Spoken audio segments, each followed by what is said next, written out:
ஆகாஷ் சேர்ந்து ஒரு பிளான் பண்ணுறாங்க. அதன்படி வந்து அபி என்ன பண்ணுறாங்க, ரோட்டில் வந்து உட்காடுறாங்க. இந்த மாதிரி அவர் விடுதலை செய்கிற வரைக்கும் நான் வந்து போகவே மாட்டேன் அப்படின்னு சொல்கிறாங்க. அதை கேட்டு எல்லாருமே அதிர்ச்சி அடைகிறாங்க. உடனே வந்து வேணாம் அபி சொன்னா கேளு அப்படின்னா, அதெல்லாம் கிடையாது, நான் இங்கே தான் உட்கார போராட்டம் நடத்துவேன், என் வீட்டுக்கார வெளியிட சொல்லுங்கள், இல்லைன்னா என்ன உள்ள தர சொல்லுங்கள் அப்படின்னு சொல்லிட்டு போராட்டம் நடத்திட்டு இருக்காங்க. அவர் மேலே எந்த தப்பும் இல்லை அப்படின்னு சொல்லிட்டு போராட்டம் நடத்துகிறாங்க. அந்த டைமில் மீடியாஸ் எல்லாமே அங்கே வந்துடுறாங்க.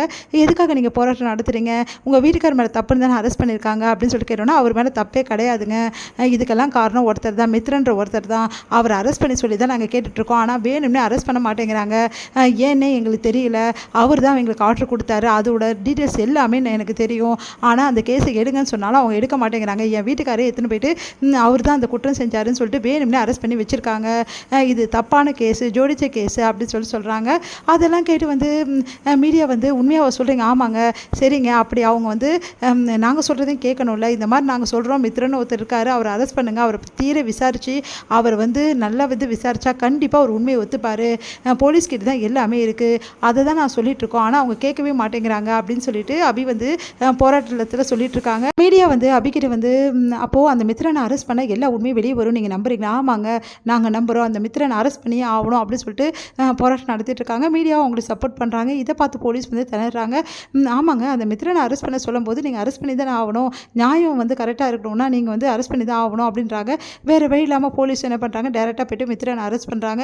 நீ யுவர் அண்டர் அரெஸ்ட் அப்படின்றாங்க. அவங்க பொண்ணு பயங்கரமாக அதிர்ச்சி அடைகிறாங்க. என்னப்பா இது அப்படின்னு, என்ன எந்த ஆதாரத்தோடு அரெஸ்ட் பண்ணீங்க, எல்லா ஆதாரத்தையும் நாங்கள் பார்த்துக்குறோம், முதல்ல நடையா போலீஸ் ஸ்டேஷனுக்கு அப்படி சொல்லிட்டு கூட்டிகிட்டு வராங்க. இங்கே வந்து மித்ரன் கிட்ட வந்து உண்மையை சொல்லலை, அப்புறம் நாங்கள் ட்ரீட்மெண்ட்டே வேறு மாதிரி இருக்கோம் அப்படின்னு சொல்லிட்டு மித்ரனை வந்து அரெஸ்ட் பண்ணி என்ன பண்ணுறாங்க, டோட்டலாக விசாரிக்கிறாங்க. அப்போது மித்ரனை வந்து விசாரிக்கும் போது எல்லா உண்மையும் மித்ரன் சொல்கிறாரு. இந்த மாதிரி நான் தாங்க வேணும்னே வந்து அவருக்கு வந்து இந்த ஆர்டர் கொடுத்தேன், நான் வேணும்னு அவரை மாட்டி விட செஞ்சேன், எதுக்காக செஞ்சேன், யார் இருக்கா அவன் பின்னாடின்னு யோசிக்கிறாரு. நம்ம விவேக் பேரை சொன்னால் அவ்வளோதான், அவன் நம்ம வாழ்க்கையை அழிச்சிடுவான், அதனால் அவன் பேர் சொல்லவே முடியாது, இப்போ என்ன பண்ணுறது அப்படின்னு சொல்லிட்டு மித்ரன் யோசிக்கிறாரு.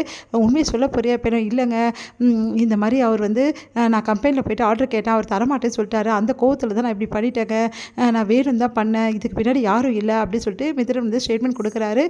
உடனே வந்து சொல்கிறாங்க போலீஸ் வந்து இந்த மாதிரி மித்ரன் வந்து ஒத்துக்கினாரு உண்மையை, அவர் தான் எல்லாமே பண்ணாராம், அவர்கிட்ட தான் வந்து அந்த வந்து தவறான பொருள் எல்லாமே இருக்குது அப்படின்னு சொல்லிட்டு அவர் காட்டின இடத்துல எல்லாத்தையுமே வந்து போயிட்டு சீஸ் பண்ணி எல்லாத்தையுமே எடுக்கிறாங்க.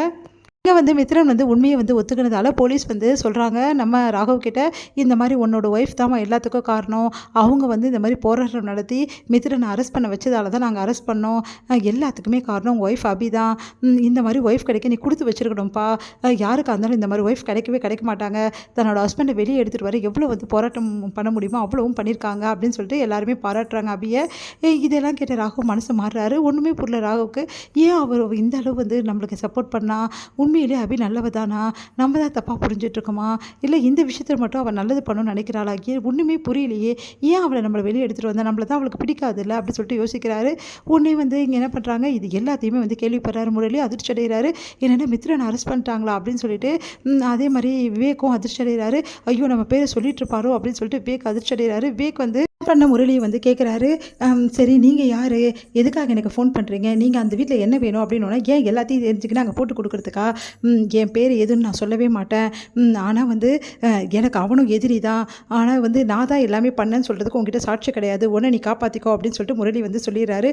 நல்ல காலம், நம்ம லேடிஸ் வயசில் பேசணும், இல்லைன்னா நம்மளை கண்டிப்பாக இவன் காப்பி கொடுத்துருப்பா அப்படின்னு சொல்லிட்டு யோசிக்கிறாரு முரளி. அபி தான் சும்மா இல்லாமல் இவ்வளோ வேலையும் பண்ணியிருக்கா, இப்படி நடந்துச்சு அப்படின்னு சொல்லிட்டு டென்ஷன் ஆகுறாரு. இங்கே வந்து ராகவ் கிட்ட வந்து சொல்கிறாங்க, இந்த மாதிரி உங்கள் மேலே எந்த தப்புமே இல்லை, அதனால் பிரச்சனை இல்லைங்க, நாங்கள் உங்களை ரிலீஸ் பண்ணுறோம் அப்படின்னு சொல்லிட்டு ரிலீஸ் பண்ணுறாங்க. எல்லா கேஸுமே வந்து மித்ரன் மேலே வந்து போட்டுடுறாங்க. அப்போ ராகவ் வந்து நிம்மதி அடைகிறாரு. எல்லாருமே வந்து வெளியே ராகவுக்காக வெயிட் பண்ணிகிட்ருக்காங்க. இங்கே ராகவ் வந்து வெளியே விட்டுடுறாங்க. உடனே ராகவ் ஓடி வர்றாரு. அப்போ கரெக்டாக அவங்க அக்கா வந்து என்ன பண்ணுறாங்க, அஞ்சலி வந்து வந்திருக்காங்க. அஞ்சலியை பார்த்துட்டு ராகவ் அப்படியே வராரு, கண் கலங்குறாரு. அஞ்சலி ஓடி வந்து கட்டிக்கிறாங்க ராகவ் அப்படின்னு சொல்லிட்டு. அப்படியே அபியும் வந்து அப்படியே கண் கலங்கி நிற்கிறாங்க. இங்கே வா அப்படின்னு சொல்லிட்டு அபியை கூப்பிடுறாரு. அபியும் கிட்ட வராங்க. இதெல்லாம் பார்க்க வயிறு எரியுது முரளிக்கும் சுந்தரிக்கும். இதோட முடியுது.